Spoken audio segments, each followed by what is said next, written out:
প্রিয় দর্শক, আমন্ত্রণ জানাচ্ছি গ্রিন টিভির নিয়মিত আয়োজন দ্য ব্র্যান্ড মেকার শোতে। আমি রানা ইসলাম আপনাদের সাথে আছি, আর আমার সাথে আজকে এই অনুষ্ঠানে আমন্ত্রণ জানিয়েছে Mahmudul Hasan Mamun, head of marketing, runner automobiles PLC, যিনি একাধারে বিটিএল এবং এটিএল নিয়ে কাজ করেছেন এবং মার্কেটিং বা অ্যাক্টিভেশন যদি বলি, ইভেন্ট বলি, সবগুলো জায়গা নিয়ে কাজ করেছেন। সেই মানুষটিকে আমরা আজকে আমন্ত্রণ জানিয়েছি, আমরা কথা বলতে চাই।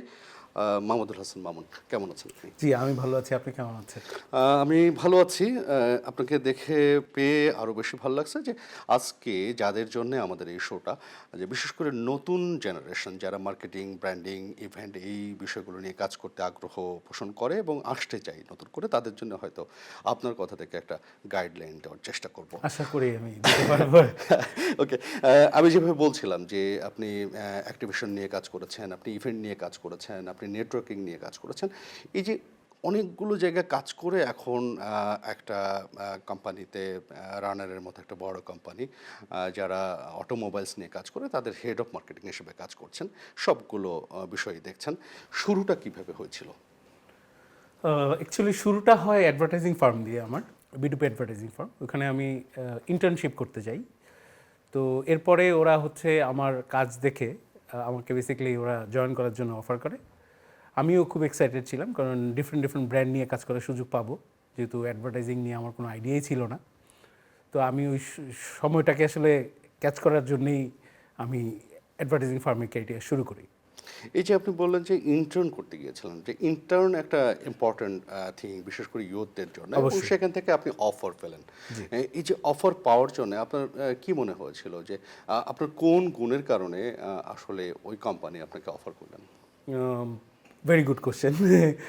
সো আসলে ছিল হচ্ছে কমিটমেন্ট এবং কোয়ালিটি অফ ডেলিভারি। অ্যাকচুয়ালি মানে ওরা আমাকে যে কাজটা দিয়েছিল, খুবই ইন্টারেস্টিং একটা কাজ, প্রজেক্ট ছিল আমার জন্য। তখন আমরা ডিজুস লঞ্চ করি।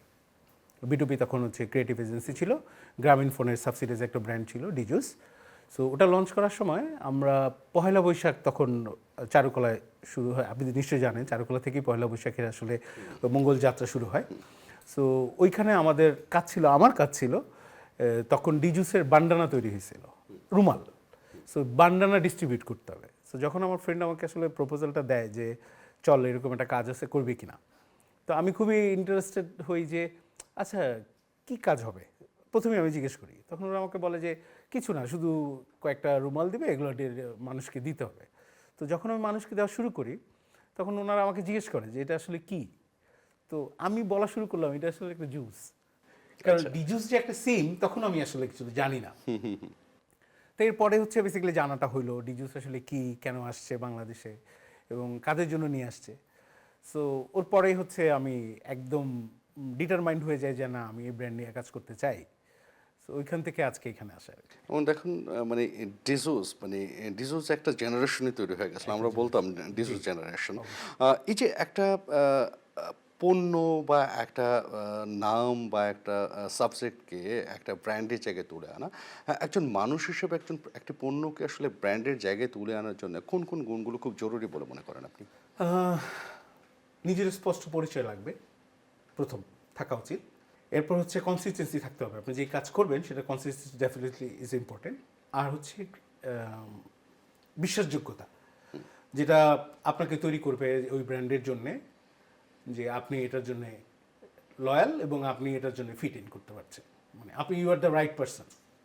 সেক্ষেত্রে পার্সোনাল ব্র্যান্ডিং একটা বড় ইস্যুস, কিন্তু এখন যে সোশ্যাল মিডিয়ার এই বুমিং ওয়ার্ল্ডে, মানে কোনটা বেশি গুরুত্বপূর্ণ, পার্সোনাল ব্র্যান্ডিং আর social media definitely branding? Personal branding first priority হওয়া উচিত। সেকেন্ড প্রায়োরিটি মিডিয়া হচ্ছে, সোশ্যাল মিডিয়া হচ্ছে আপনাকে এমপ্লিফাই করবে। So personal branding. মানে সেক্ষেত্রে পার্সোনাল ব্র্যান্ডিং গড়ে তোলবার জন্য, পার্সনকে পার্সোনাল ব্র্যান্ডিংয়ের জায়গায় পৌঁছানোর জন্য আপনি আপনার প্রস্তুতি কিভাবে নিয়েছিলেন? আমি যদি বলি আমি আসলে অন্যকে কপি করেছি, এটা আমার ভুল। আসলে এটা করা উচিত হয় নাই। কেন? কারণ হচ্ছে ধারাবাহিকতা থাকে না। সেলফ ব্র্যান্ডিংটা হওয়া উচিত লিঙ্কডইন প্রোফাইলের মাধ্যমে, এবং আপনাকে, আপনি কি করতে পারেন সেটা বলা বা বোঝানো। সেটা হতে পারে আপনি দুইটা বক্স পপ করে বা একটা ভিডিও বাইটস দিয়েও বলে দিতে পারেন যে আসলে আপনার মধ্যে কি আছে, আপনি কেন ব্র্যান্ড নিয়ে কাজ করবেন, আর আপনি কি করতে পারবেন, কন্ট্রিবিউশনটা কি। সো ওইটা যদি আপনি বোঝাতে পারেন, ডেফিনেটলি আপনাকে পিপল হুক করবেই। আপনি বললেন কপি করেছিলেন, মানে কপি করাটা ভুল। আসলে এই যে ভুলটা, মানে আর কি, কি ভুল আপনি চিহ্নিত করতে চান নিজের জন্যে? যে আবার যদি নতুন করে শুরু করতেন তাহলে আসলে কোন ভুলগুলোকে বাদ দিয়ে চলতেন? নিশ মার্কেটে কাজ করা এবং ভ্যালু প্রপোজিশন নিয়ে কাজ করা ইজ ইম্পর্টেন্ট। আপনি যদি আমাকে সুযোগ দেন তাহলে আমি ওই নিশ মার্কেট নিয়ে প্রথমে একটু প্ল্যান করব। একটু কথা বলতেই চাই। হ্যাঁ, এটা অবশ্যই বলা উচিত। কারণ হচ্ছে যারা হচ্ছে মার্কেট লিডার, আজকে যারা মার্কেট লিডার, যারা হচ্ছে ব্র্যান্ড ওন করে এবং যারা হচ্ছে ব্র্যান্ড বিল্ডিং নিয়ে কাজ করছে, তারা সবাই আপনি দেখবেন যে তারা নিজের সেলফ ব্র্যান্ডিংটা বেশি করে এবং ভ্যালু প্রপোজিশন নিয়ে কাজ করতে যায়। যেমন ভ্যালু প্রপোজিশন বলতে আমি বোঝাচ্ছি প্রোডাক্ট, সার্ভিস অ্যান্ড এক্সপিরিয়েন্স। আপনার এখানে কাস্টমার পেইন পয়েন্টগুলো সলিউশন করে দিতে হবে is more important rather than আপনি নিজেকে কোথাও জাহির করবেন যে আপনি অনেক ভালো ব্র্যান্ড বোঝেন। সেটা কাজে কোয়ালিটিতে বোঝাতে হবে, মানে মুখে বললে হবে না। মানে এই যে যারা মার্কেট লিড করছে তারা নিজেদেরকে বোঝাতে চায়, এটা তো পার্সোনাল ব্র্যান্ডিংয়ের একটা অংশ। তো সেখানে নতুন যারা আসছে তারা আসলে কিভাবে শুরু করবে? বিশেষ করে একদম যারা পড়াশোনা করছে এখন মার্কেটিং নিয়ে, তারা কিভাবে নিজেদেরকে গড়তে চাইবে? তাদের আসলে পড়াশোনার ফাঁকাফাঁকি গ্যাপের মধ্যে নিজেকে সেলফ ব্র্যান্ডিং করার জন্য নেটওয়ার্ক ডেভেলপ করতে হবে, সোর্সিং করতে হবে সবচেয়ে বেশি। যেমন ধরেন আমার একটা অ্যাডভার্টাইজিং ফার্মে ইন্টারভিউতে আমাকে জিজ্ঞেস করছিল তোমাকে আমি কেন নিব। তখন আমি বলছিলাম যে আপনি আমাকে 2 ঘন্টা সময় দেন, 64 ডিস্ট্রিক্টে আপনার জন্য 0 পয়েন্টে একটা নাম্বার প্লেট, নেম প্লেট নিয়ে দাঁড়াবে আপনার নামে। আমাকে 2 ঘন্টা সময় দিলে আমি এটা করে দিতে পারবো। তার মানে I have that network. So এইটা আপনাকে যতদিন না পর্যন্ত নিউ জেনারেশন বা যারা আসবে এই ব্র্যান্ডে কাজ করতে, যে কোনো ব্র্যান্ড নিয়ে কাজ করতে, তারা যদি নেটওয়ার্কিং করতে না পারে তাহলে সে অনেক পিছিয়ে যাবে। সে কোপ আপ করতে পারবে না, কন্ট্রিবিউটও করতে পারবে না এবং সে বাজারে পিছিয়ে যাবে। আপনার ইন্ট্রোডিউস করার সময় আমি বলছিলাম যে আপনি কাজ করেছেন অ্যাক্টিভেশন নিয়ে, কাজ করেছেন ইভেন্ট নিয়ে, নেটওয়ার্কিং নিয়ে। এই যে অভিজ্ঞতাগুলো, সেই অভিজ্ঞতাগুলো কি শেয়ার করবেন আমাদের অডিয়েন্সের? অবশ্যই শেয়ার করতে পারি। আমরা রিসেন্টলি একটা ব্র্যান্ড লঞ্চ করেছি, সেটার নাম হচ্ছে ইয়াদি। এটা একটা ইলেকট্রিক স্কুটার ব্র্যান্ড। সো আমরা যখন ব্র্যান্ড লঞ্চটা করতে যাই, আমরা যখন প্ল্যান করি, তখন আমরা টিজি সিলেকশন এবং রিসার্চ করতে গিয়ে দেখলাম যে ইভি নিয়ে এখনও আসলে কোনো এডুকেশন হয় নাই, লোকজন জানেই না ইভি কি। আপনি যদি আমার ইন্ডিয়ার মার্কেট দেখেন, ওদের বুমেরাং হয়েছে, ওদের পার মান্থ ধরেন ইভি বিক্রি হইতো 10,000, সেইটা গভর্নমেন্ট সাবসিডাইজ করার কারণে সেটা বিক্রি হয়ে গেছে 1 লাখ। সো আমাদের দেশে এই জিনিসটা এখনো হয় নাই, আমাদের গভর্নমেন্টও ওইভাবে ইনভলভমেন্ট নাই, এসআরও করছে না। যখনই এটা সাস্টেনেবিলিটি নিয়ে কথা বলা শুরু হবে, গভর্নমেন্ট টকেবিলিটি বাড়াবে, সাবসিডাইজ করবে, তখনই হচ্ছে এই ব্র্যান্ডটা আসলে এস্টাবলিশ হবে। তার আগ পর্যন্ত আমরা হচ্ছে সার্ভাইভাল স্টেজেই আছি। সো সার্ভাইভ করার জন্য আমাদেরকে আসলে কাজ করতে হবে।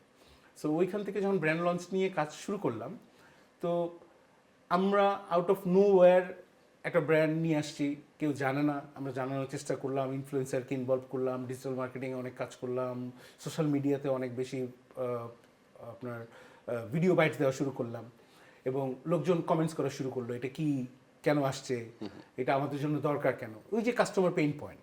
সো আমরা পেইন পয়েন্ট সলিউশনগুলো দেওয়া শুরু করলাম।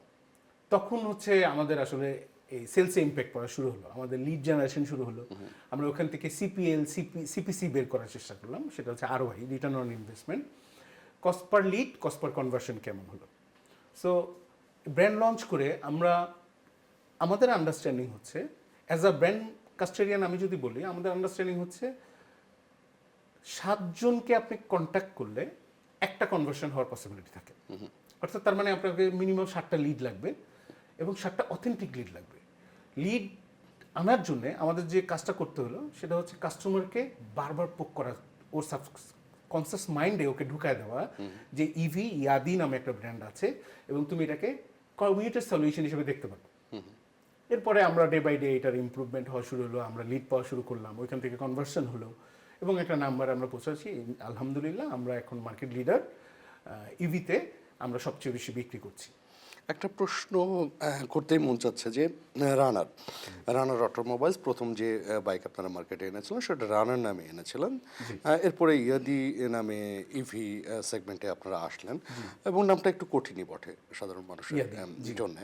অনেকে বলে থাকে যে ব্র্যান্ডকে আসলে খুব সহজে কনজিউমারের কাছে পৌঁছানোর জন্য সহজ নামও ইম্পর্টেন্ট। তো সেখানে এই ধরনের একটা কঠিন নামটা কিভাবে ব্যবহার এটা করলেন? আসলে আমাদের ওদের সাথে অ্যাফিলিয়েশন আছে। ওরা গ্লোবালি 7.5 কোটি এখন পর্যন্ত এই ইলেকট্রিক স্কুটার সেল করেছে।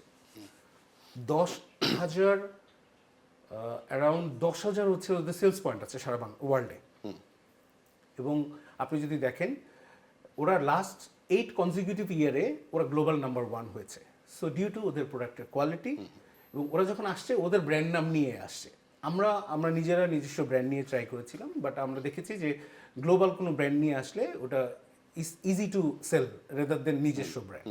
সো এই জন্যই আমরা অ্যাফিলিয়েশন মানে যার পজিশনিং আসলে এক ধরনের Already করা আছে। রয়ে গেছে। এই মুহূর্তে আসলে মানে আপনারা মার্কেটিং জগতে যারা লিড করছেন তাদের জন্য চ্যালেঞ্জিং জায়গা কোনটা? চ্যালেঞ্জিং আমি যদি বলবো, আমার জন্য চ্যালেঞ্জিং হচ্ছে ডিজিটাল মার্কেটিং। কারণ আমি যদি সুযোগ পাই আমি এআই টুল শিখব, কারণ এটা আমার জন্য নতুন। বাট আমি যদি এটা আগে জানা থাকতো আমি আরও ভালো কিছু করতে পারতাম এবং আমার ব্র্যান্ডের জন্য আমি কন্ট্রিবিউশনটা আরও বেশি হতো আমার। মানে ডিজিটাল মার্কেটিং এক ধরনের হেডেক তৈরি করছে মার্কেটারদের জন্য। জি, আপনি কিভাবে আপনার মার্কেটিংটাকে ডিজিটাল জায়গায় কনভার্ট করছেন? প্রথমে আমি শেখার চেষ্টা করেছি। আমাকে অনেক কিছু সহ্য করতে হয়েছে, কারণ ম্যানেজমেন্টকে তো আপনার আরওআই বুঝাই দিয়ে হচ্ছে বেসিক্যালি মার্কেটিং বাজেটটা নিতে হবে। সো যখনই আপনি ডিজিটাল মার্কেটিংয়ে আপনি কিছু জানেন না, আপনি আসলে কি কন্ট্রিবিউট করবেন। সো আগে আমাকে শিখতে হয়েছে এবং আমি আমার অ্যাসোসিয়েট টিম যাদেরকে আমার আন্ডারে যারা কাজ করছে তাদেরকে যখন রিক্রুট করা শুরু করলাম, আগে তো আমাকে জানতে হবে। তো এটার জন্য এআই টুল অনেক হেল্প করে। আপনি ওটার অপারেশন কি হবে, ওটার ইউজার্সের এন্ডে কি ইম্প্যাক্ট করবে, এটা যদি আপনি না জানেন তাহলে আপনি রিক্রুট কীভাবে করবেন।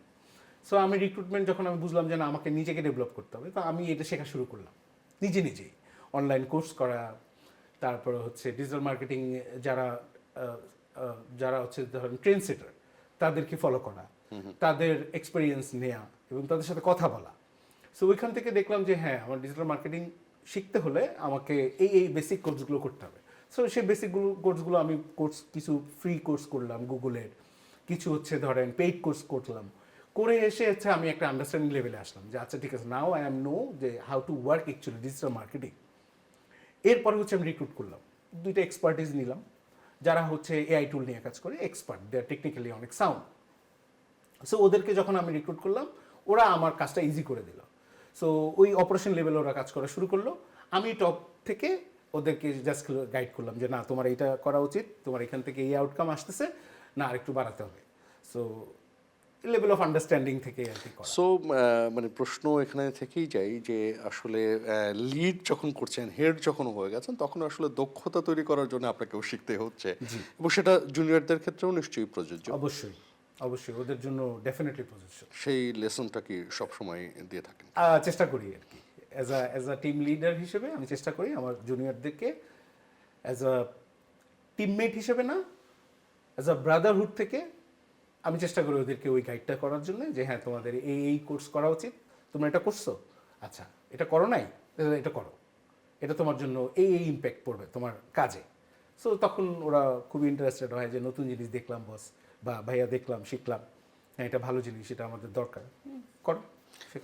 শেখার কোনো শেষ নাই। শেখার কোনো শেষ নেই। অনুষ্ঠানও হয়তো শেষ করব না, একটা ব্রেক নিব একটু, আমরা একটু সময় নিতেই পারি। প্রিয় দর্শক, নিচে ছোট্ট একটা ব্রেক, সাথে থাকুন।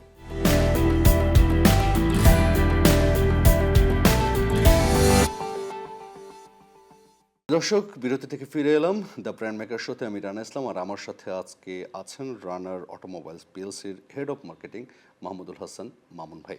আমরা কথা বলছিলাম যেখানে যে স্কিল ডেভেলপমেন্ট করার জায়গায় একটা প্রশ্ন ঘুরে ফিরে কিন্তু আসে যে নতুন প্রজন্ম আসলে চাকরিমুখী অনেক বেশি নাকি আসলে উদ্যোক্তা হবার প্রবণতা অনেক বেশি? আপনি কি দেখেন?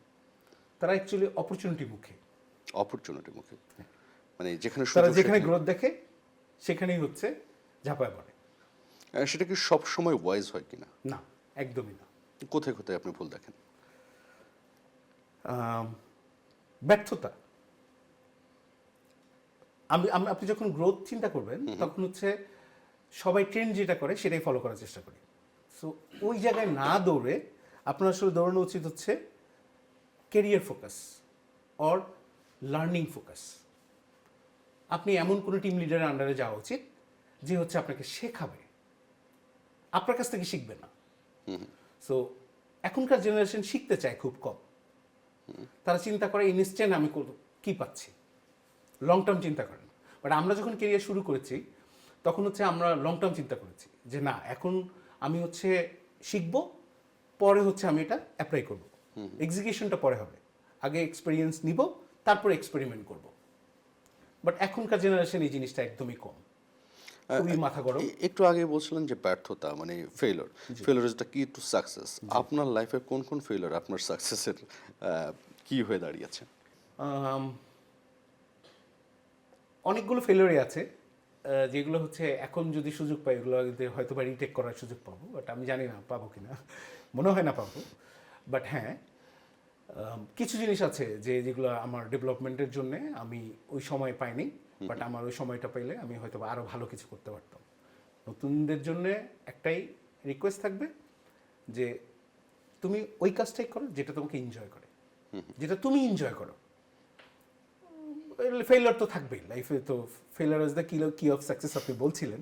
বাট হ্যাঁ, আপনি যদি 3 ইডিয়টস মুভিটা দেখেন, ওইখানে আমির খান অনেক সুন্দরভাবে জেনারেশনের জন্যে অনেকগুলো ভালো ভালো এক্সাম্পল দিয়েছে যে তুমি কাবিয়ালেতের পিছিয়ে ঘুরো না, তুমি তোমার কি আছে ওইটা আগে জানার চেষ্টা করো, তুমি কি কন্ট্রিবিউট করতে পারো ওটা আগে বোঝো। মানে যে কথাটা বলা হয় নো দাই সেলফ, নিজেকে জানো। ইয়েস। সেক্ষেত্রে তরুণদের জন্য সবচেয়ে বড় ক্যারিয়ার লেসন কি আপনার কাছে কি মনে হয়? এটা যদি আমি বলি তাহলে হয়তো তরুণরা আমরা পছন্দ করবে না, বাট হ্যাঁ, ইটস রিয়েলি ট্রু। ওদের জন্য একটাই, ব্যর্থতাটাকে অভিজ্ঞতা হিসেবে নাও, ওটাকে পেইন হিসেবে নিও না যে আমার বস বকা দিছে আমি আর কাজ করব না। প্রচুর ইন্টার্ন পেয়েছি আমি আমার এই ক্যারিয়ারে, যারা হচ্ছে ইগোয়েস্টিক প্রবলেম আছে, যাদের বস বকা দিছে ইন্টার্ন করব না, কাজ করব না, চাকরি ছেড়ে দিল, একটা অপরচুনিটি পেলে চলে গেল। বাট ওর যে ব্যর্থতা এটাকে ও এক্সপিরিয়েন্স হিসেবে নিচ্ছে না।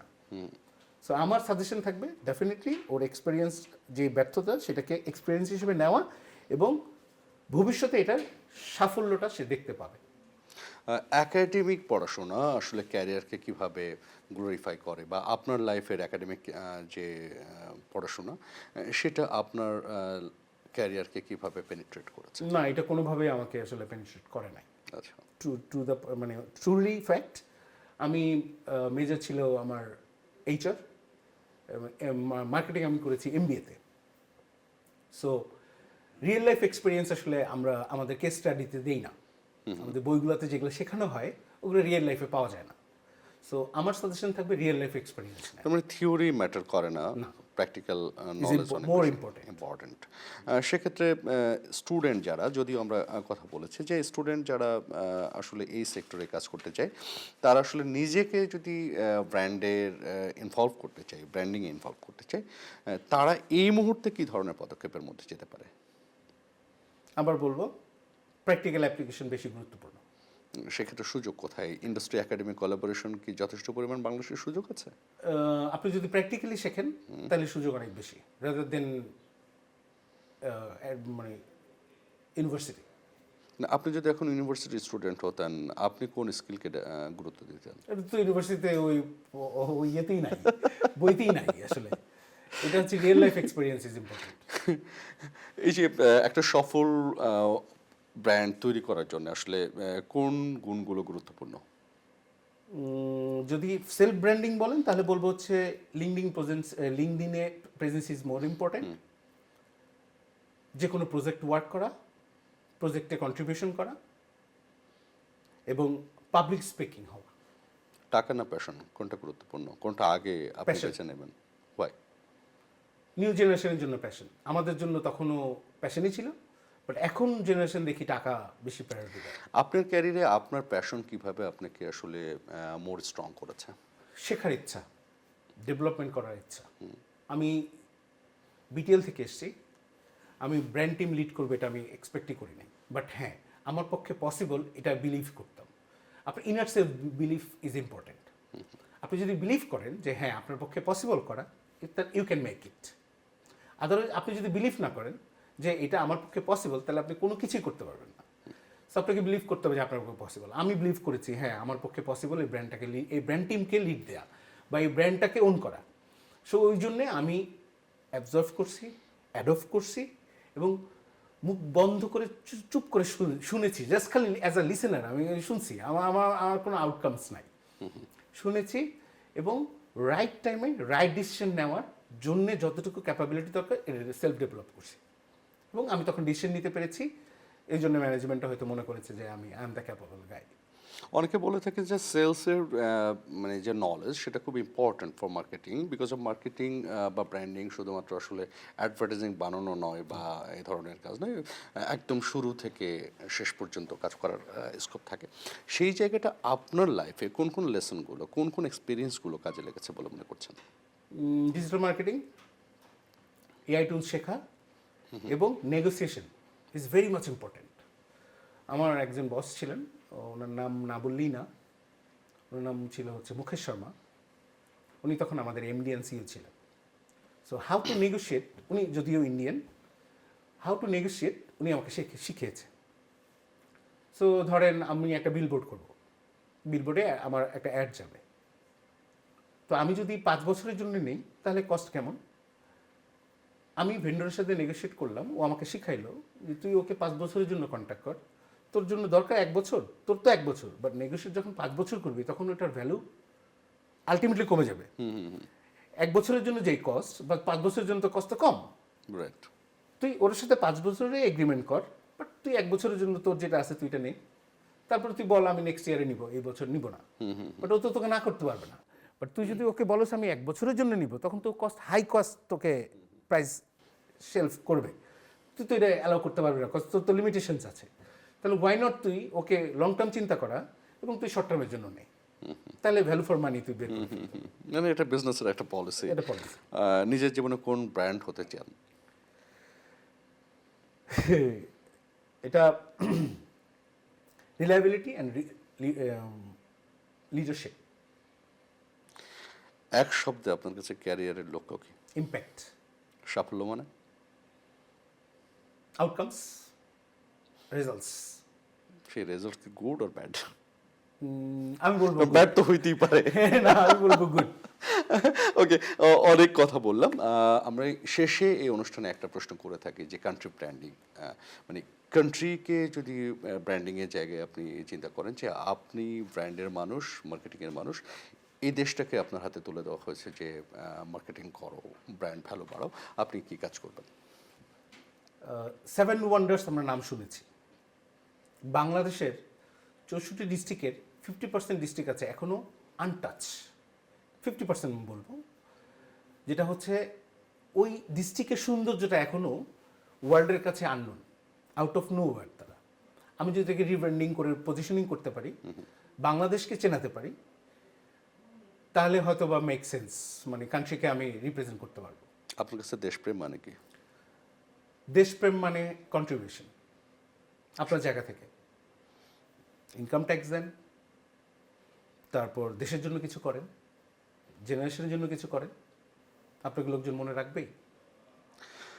আপনার থেকে যারা অগ্রজ, আবার আপনার থেকে যারা অনুজ, তাদেরকে যদি আপনি দেশপ্রেমে উদ্বুদ্ধ করতে চান, কোন বাক্য দিয়ে আপনি তাদেরকে বোঝাবেন? যদি এটা ধারাবাহিকতার কপি হয়ে যাবে, সবার আগে বাংলাদেশ, আপনি যদি বিলিভ করেন আপনাকে ওই অনুযায়ী কাজ করতে হবে। অসংখ্য ধন্যবাদ। অনেকটা সময় আমরা আপনার কাছ থেকে পেলাম, ভালো লাগলো। আর আমার মনে হয় তরুণরা কিছু শিখতেও পারলো। দ্য ব্র্যান্ড মেকার শো নিয়ে আপনি কিছু বলতে চান? অবশ্যই। প্রথম হচ্ছে আপনাকে ধন্যবাদ আমাকে আমন্ত্রণ জানানোর জন্যে। আমিও এসে খুব ভালো লাগলো, আপনার টিম এবং যারা আমার সাথে আপনি কাজ করলাম বা আমার কথা বললাম, আমরা প্রচুর আড্ডা দিলাম। সো ওই জায়গা থেকে good wishes for brand, the brand maker show. The brand maker show. এবং আই বিলিভ যে আপনার এটা অনেক দূর যাবে এবং আমার মতো যারা আছেন এবং আমার সিনিয়র যারা আছেন তারাও এইখানে এই চেয়ারে বসবেন এবং তারাও আরও ভালো ভালো কথা বলবে জেনারেশনের জন্য, এবং এটার best wishes for me from my side. Thank you. নিশ্চয়ই আপনার এই উইশেস আমাদের কাজে লাগবে, আমাদের পাথেয় হবে, এবং গ্রিন টিভি আপনাদেরকে নিয়ে থাকতে চাই, আপনাদের কথাগুলো মানুষের কাছে পৌঁছে দিতে চাই। ভালো থাকবেন। অবশ্যই, আপনি ভালো থাকবেন। Thank you so much. প্রিয় দর্শক, এই ছিল আজকে দ্য ব্র্যান্ড মেকার শো এর আয়োজন। নতুন অতিথিকে নিয়ে আবারও দেখা হবে নতুন পর্বে। সে পর্যন্ত সবাই ভালো থাকুন, সুন্দর থাকুন এবং দেশকে ভালোবাসুন।